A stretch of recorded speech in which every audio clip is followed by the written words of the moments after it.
This is WLUW Chicago 88.7 FM. Broadcasting live from the Water Tower campus of Loyola University. And we have with us at WLUW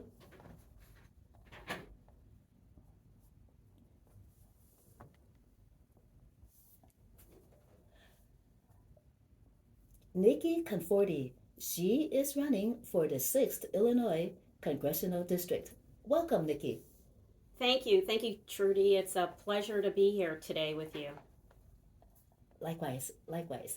Okay, Nikki, have you run for public office before? I have run for this seat.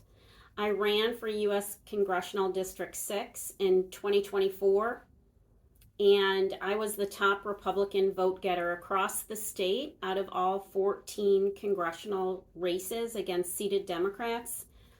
I outperformed everyone. Even outperformed the 17th district, which is on the west side of the state, and that district was backed and funded by the NRCC. And when you started to run, what inspired you to run, and what was your background in political life? Thank you for the question, Trudy. You know, I'm a businesswoman, and I had been involved in local politics at the precinct, township level, but never had run. I'm a Republican. I'm a conservative, America First candidate, and I decided to run, quite frankly, when Biden took office and the country took a sharp turn to the left. It was headed, I instinctually knew at that time it was headed in a direction that didn't align with my values, and I decided to stand up and run for office to try and make a difference. Okay, what did it align with your values?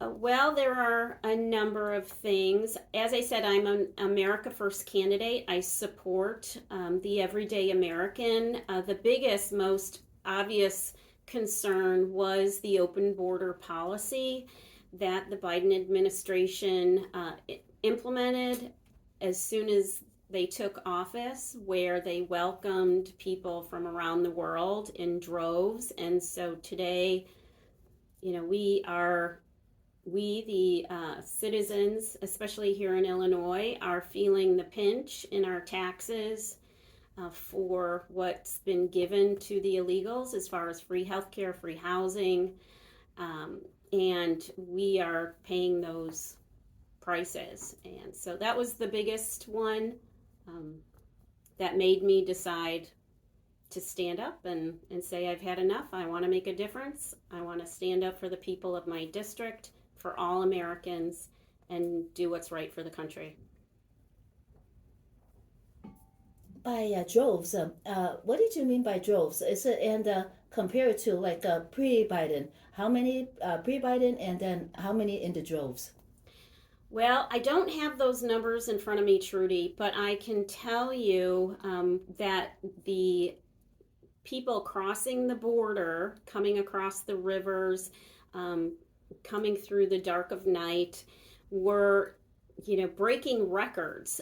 So that I've heard numbers reported that today we have as many as 20 million illegal immigrant crossings that occurred during the Biden administration. Some people believe there were even more, but it's hard to say because a lot of those were catch and release, a lot of those were uncounted, so it's hard to know for sure, but there are millions within the country that didn't come in the right way. I'm a daughter of a legal immigrant. My grandfather came here from Europe and came through Ellis Island and fought in World War II to gain his citizenship. And my mother came over a little bit later when she was 13 years old. So I fully support immigration. I grew up in an immigrant household. Hard work, family values, faith is the backbone of my character. And the issue is not on immigration, but there's a right way to come into this country, and that was not occurring for 4 years. And these people were given free everything. Just in the state of Illinois alone, there are figures of $1 billion of our hard earned taxpayer money has been going to the illegals for free health care, free housing, free cell phones, free meals. While the hardworking everyday American is struggling to put food on their table, struggling to pay their bills, and to me that just doesn't sit right with me.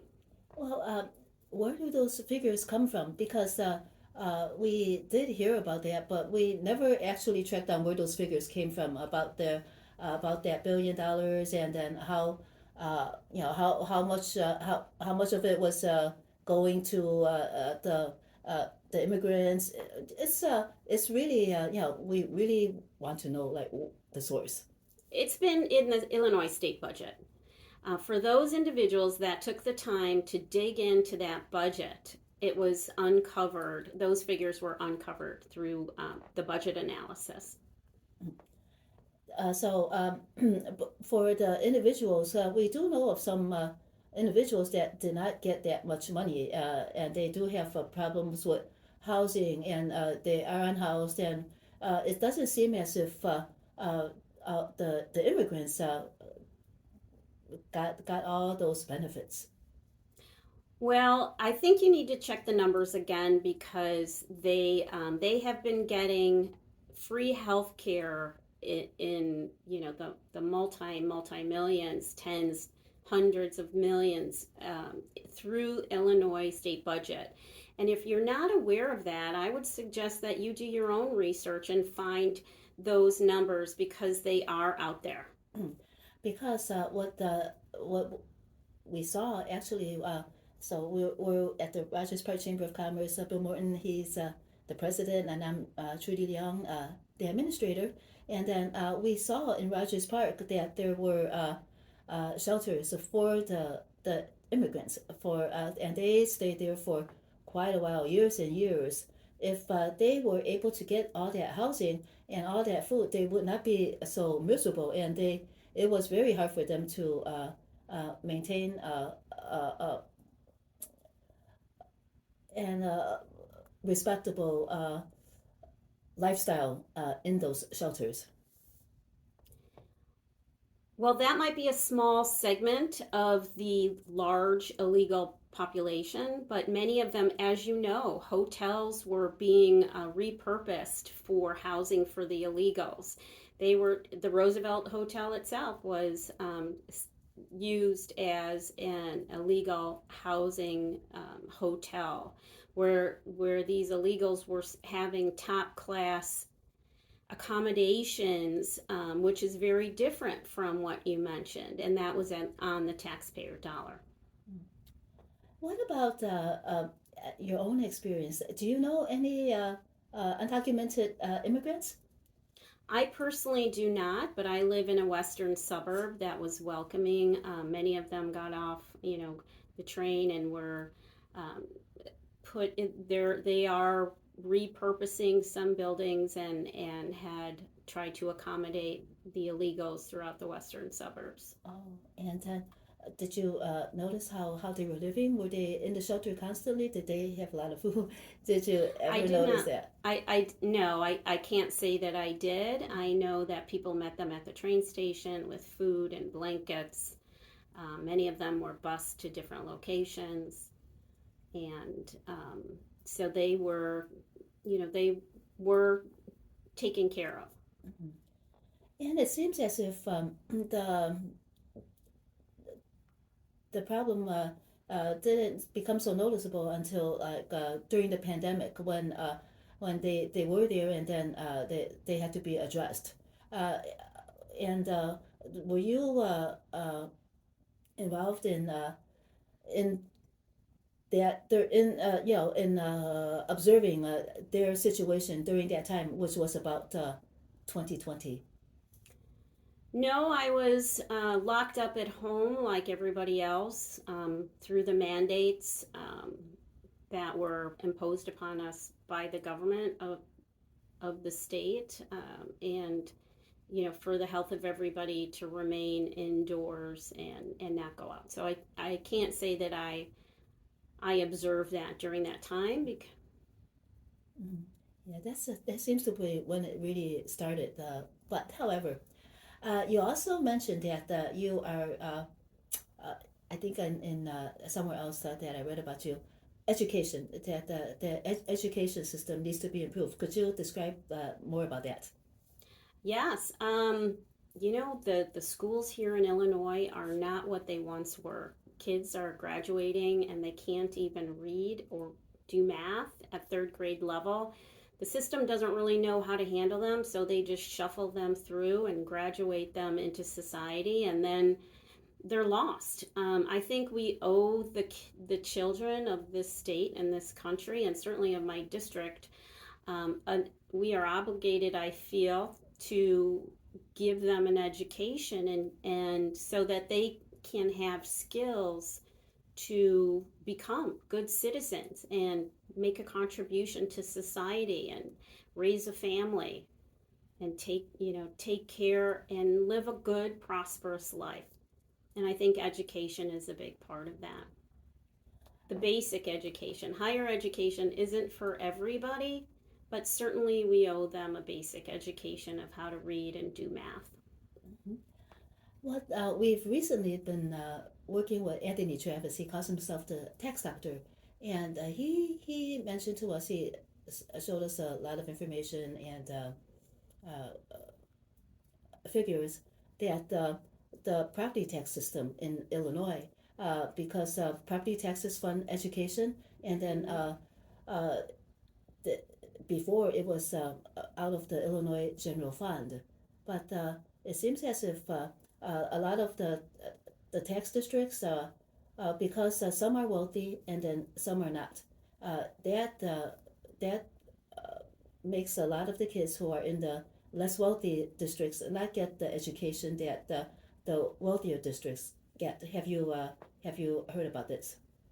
No, but I am a supporter of school choice. I think that school choice will help balance the education, and for those parents that are willing to drive their kids to better schools or um, form carpool to get them a better education, I support school choice, and I think that will help mitigate that issue. Do you know of any marginalized uh, children that have used school choice and then got a better education than they would have? I don't know of someone in my immediate circles that are marginalized using school choice. Of course, school choice in this state has been removed as an option, and I think that's a disservice to the community and to the people of this state. Well, when Chicago uses those vouchers for schools outside the CPS, isn't that kind of like school choice? Not necessarily. No, there is a difference.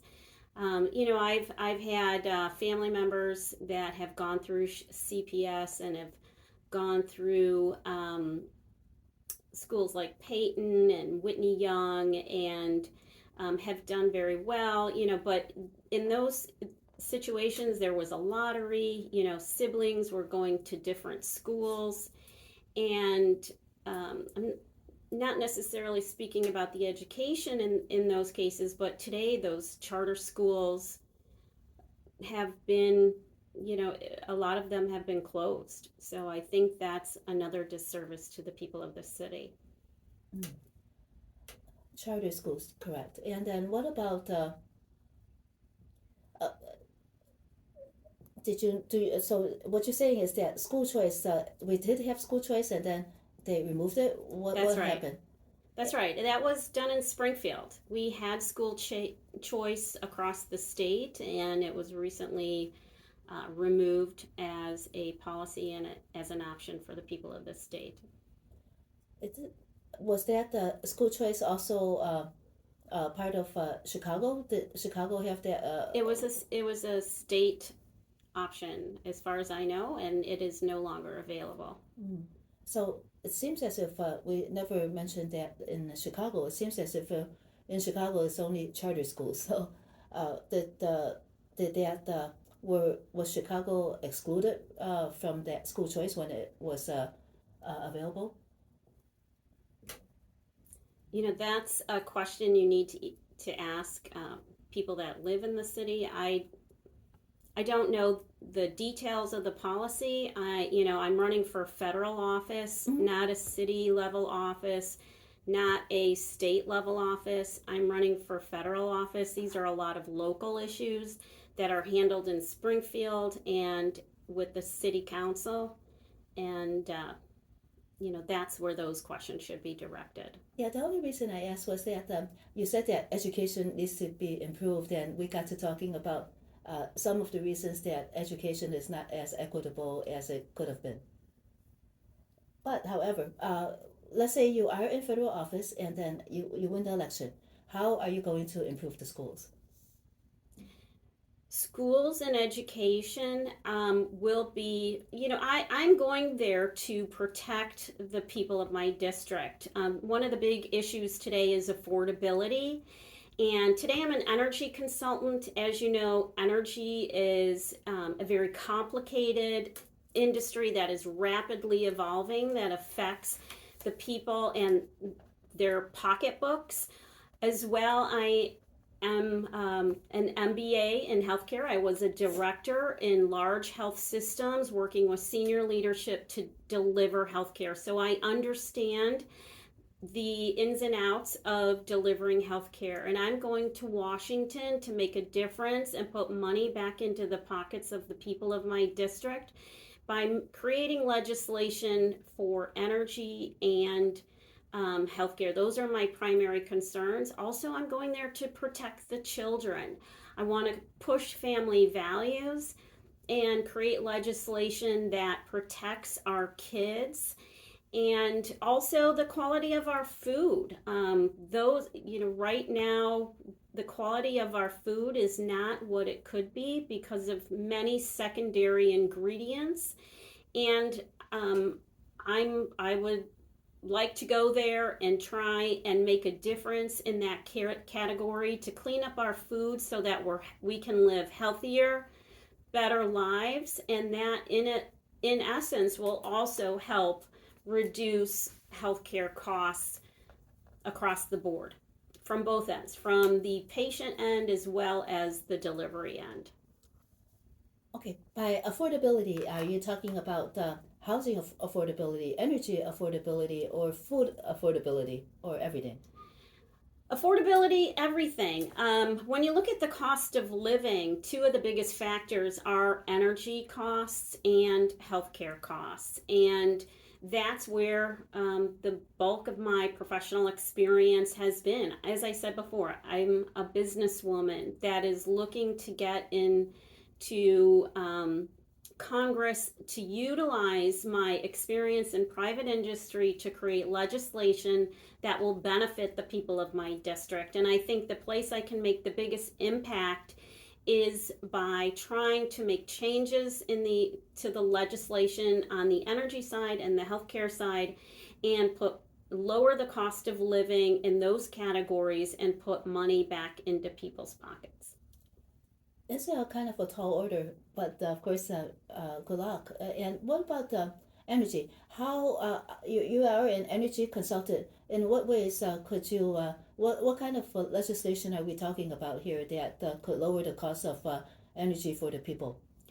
Well, I believe in smaller government. I think the energy industry is regulated in many ways that we can try and streamline to get speed to power. I mean, if you look at nuclear, for example, the state of Illinois used to have the most nuclear power plants across the country. Many of them have been shuttered.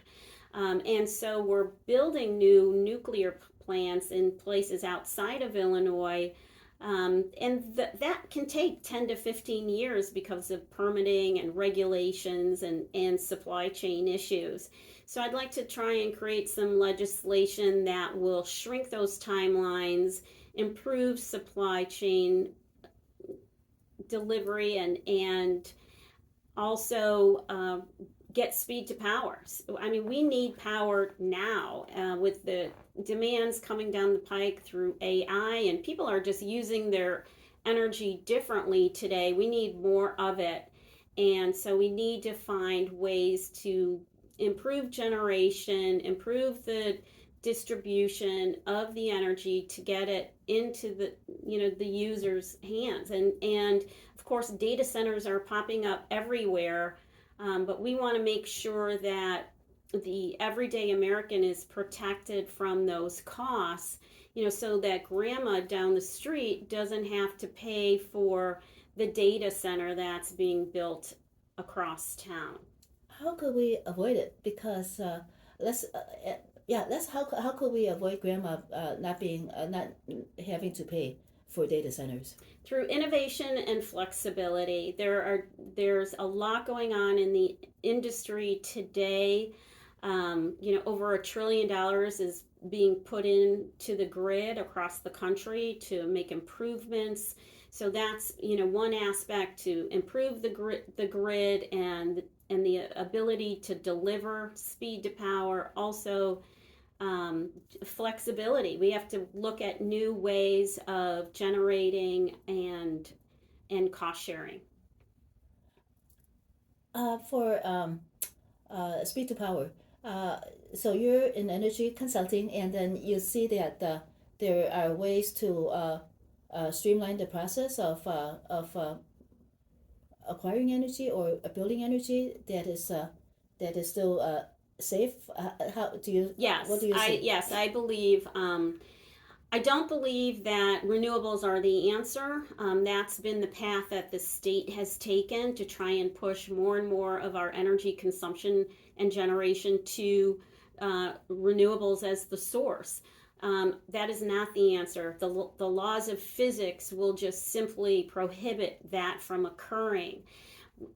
The state of Illinois used to be an exporter of energy with very low energy costs, and that has flipped. We are now an importer of energy because we're not generating enough, because we're not using the resources that this state has. It's very rich in energy sources, and the part of the Biden administration's push to for climate change was to push more and more to renewables, and this state was a big cheerleader of those policies, and as a result our energy costs, I mean, you yourself, Trudy, I mean, did your energy bill jump last year? Actually, it's jumped ever since let's say about maybe hmm, 10 years ago. 10 years ago, last year it really didn't jump, but 10 years ago it went up and it never reversed. Gas especially was became very high. Electric was about the same. It didn't fluctuate at all. Not in the last 4 years either. Are you a relatively small user? I mean, do you have a large piece of property, a large home, or a smaller apartment or condo? It's relatively just like an average user, neither small nor large. Yeah, well, your more energy price increases are set to occur this summer in June because of policy that was passed through Springfield. So if you haven't experienced it yet, most people have, so you're one of the lucky ones. More energy pricing increases are expected to come, and look what's happening across the border with NIPSCO, with NIPSCO gas. Those people are experiencing energy costs that are tripling and their monthly bills are for gas are over $1,000 in some cases, and these people just can't afford that. They have they're pushing back. So we want to try and avoid that from that occurring in this state and certainly in my district. So I want to go to Washington and create policy to protect the everyday consumer and safeguard them against, future increases like that. Let's get into the weeds a little bit.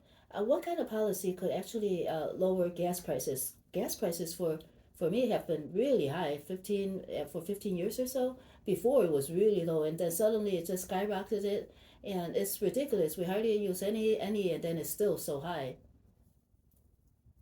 Are you talking price at the pump, or what are you talking about? Home gas prices.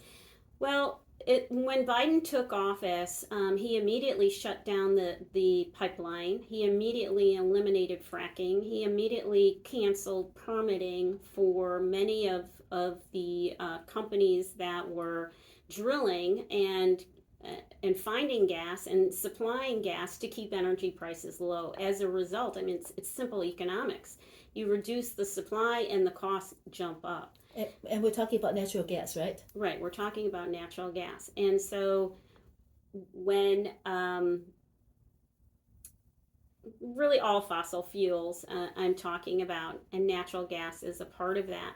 The state of Illinois has some of the biggest LNG reserves downstate, but we're not using them. So when the current administration took office, they tried to reverse some of that. And, I think there's more that can be done in that area to help the people. It's, well, for me, it seems as if like 15 years ago before Biden, gas prices, natural gas prices just went through the roof, and it never looked back. Recently, like the last 4 years during Biden, they really didn't go up that much for us. It seemed as if it was just high, and it stayed about at the same level. But we do understand that the consumption would be high sometimes, especially during cold snaps. Right. And, weather has something to do with it because demand goes up, and so the price goes up along with it. So, in other words, you're saying that for policy issues, you would try to, on the federal level, force states to allow fracking, something like that? I would support fracking. Yes, I think this country is very rich in many different energy resources, and I think we can look at all of them. I believe in a multi-pronged approach. I don't believe in 100% renewables. It's just not possible. The laws of physics just prohibit it, and so we need to look at all sources and create policy that will benefit the American people. So you, as an energy consultant and as a businesswoman, are you trying to help your customers, your clients, get better prices on sources of energy? I am trying. What I do today is yes, I help customers try and improve their costs. That's exactly right. So I'm looking to get to Washington to do the same, to create policy that will help improve consumption and lower costs. I mean, it's that simple. So if let's say you do have a customer and they need to lower their prices, how are you able to help them now? And then how could you parlay that into Washington policy? I think what I do today forms a strong foundation for policy that I will create in Washington. I would not necessarily do the exact same thing I'm doing today and in federal office, but it gives me the knowledge of how people are using their energy, what kind of energy they're using, what their needs are, what their concerns are, and with that information as a foundation, then I can build on that and create policy, again, that pushes affordability and speed to power to benefit the American people and certainly the people in my district. So how are people using energy now, and what could you change about that? Well, I don't think we can change necessarily the way people are using energy because as you know, electrification is growing everywhere, in the sense of, people need it for their homes. People use they need it to charge their phones, their laptops. Everything is becoming AI. People are using AI more and more. I don't see that going away, which is why I say I don't think we can necessarily change the way people are using their energy. We have to address the concerns with the demand and be able to meet those demands in a way that doesn't hurt the American people. And since you're an energy consultant, I've always wanted to find someone to ask this question. I don't know if you have the answer or not, but let's say there's a set amount of energy on the planet, and then how much we are using now. Do you have any idea about the percent? How much? You don't have to give me the exact figure of how much energy we is available on the planet for consumption, but how much of do you have a percentage of how much we are using now and a projected figure about how much we'll be using, let's like say 10 years from now? I don't think I can answer that specific question. I will say that we have an abundance of energy sources on this earth, and it it does replenish to some degree, and we need to be more innovative in sourcing it and um, getting it to the people for to satisfy the consumption that and the demand that is coming. Mm-hmm. And by innovative, what do you mean? Based on what you're doing now. The and this is where education comes into play. The American people, I believe in the greatness of this country, and I believe in the American people. I believe that given the opportunity, we can outperform anyone around the world through hard work, critical thinking, and innovation. And I think that's the problem with the education system today, is that people are not being taught to think critically. They're not being educated, and that is how we get innovation. Look at our history. We created the telephone. We created the electric light bulb.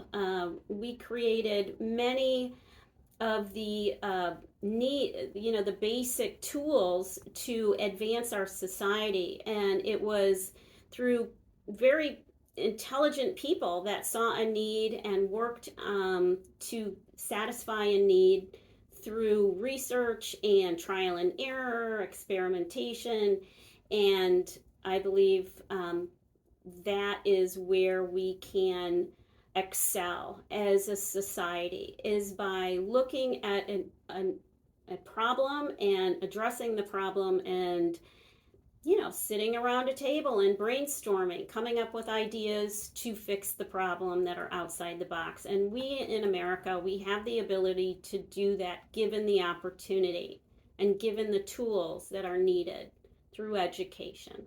Okay, and then what kind of policy would you and legislation would you suggest to improve education and then also increase innovation? Well, right now, of course, education is a state-run opportunity. I would like, it's pretty much state-run, right? But I would like to see federal dollars and federal funding tied to performance of the public schools. If they meet certain criteria, they get certain levels of funding. If they excel, they get more funding. If they don't, their funding gets slashed. I think that's the only way that we're going to make a difference in the education system. Is there any state that you know of that is doing very well in educating their kids? I think it's an issue that is a national issue, a nationwide issue. I think the performance in our schools, I live in an area where a lot of people choose to live because of the school system. We used to have some of the best schools in the state. Now they're struggling to meet 50%. and they've 50% in achievement level, or 50? Yes, 50% in achievement level. That's a huge drop. And that's where I think we can make a difference, is to take care of our kids, educate them, teach them to read, teach them to do math. I think we need to do that. It'll help society as a whole. It'll help us innovate. It'll help reduce crimes. It'll help grow the economy and get people to work, help them find jobs. Everything is tied together, and I think we owe it to our children to protect them and to educate them. What happened to create that 50% drop in achievement level? That is the question. People have different opinions of why that's occurring. I believe it's due in large part to the change in curriculums that are being pushed from the state into the public schools. And that's all I'm going to say on that matter. Are you in a wealthy district where the achievement levels drop 50%? I wouldn't say I'm in a wealthy area. I think there are wealthier areas, but I am in a good middle class area where the achievement level has dropped. Yes. And what are your constituents saying about this? If the parents, what are their comments? Well, they don't like it, right? Nobody does. But many of them, because of the affordability issue, they are forced to have both parents work, and many of them don't have a choice. A lot of them have pushed to homeschool their kids, but many of them don't have a choice. So they send their kids to public schools. Some of them get tutoring on the outside to help with these issues, but again, it's more cost, more commitment on the parents when they send their kids to school trusting that the schools will take care of them, will parental rights is a big issue. That's also been something that has been challenged. And the bottom line is, these are our kids, not the state's kids, and we need to protect them. Were you planning to address parental rights too if you win the seat?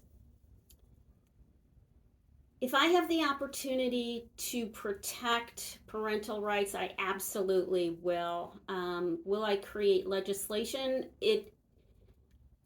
I haven't thought that far yet. My first priorities are to try and get money back into the pockets of the people through energy and healthcare reform. Let's talk about healthcare reform. What is the main problem that is affecting healthcare now? I was in healthcare when Obamacare rolled out. At first, people in the industry were thrilled. Finally, a president had done something in regards to healthcare for the country. But very quickly, it proved to be a disaster. Prices increased, denials skyrocketed, and choice evaporated. Right now, the way it's evolved is that insurers more and more control healthcare.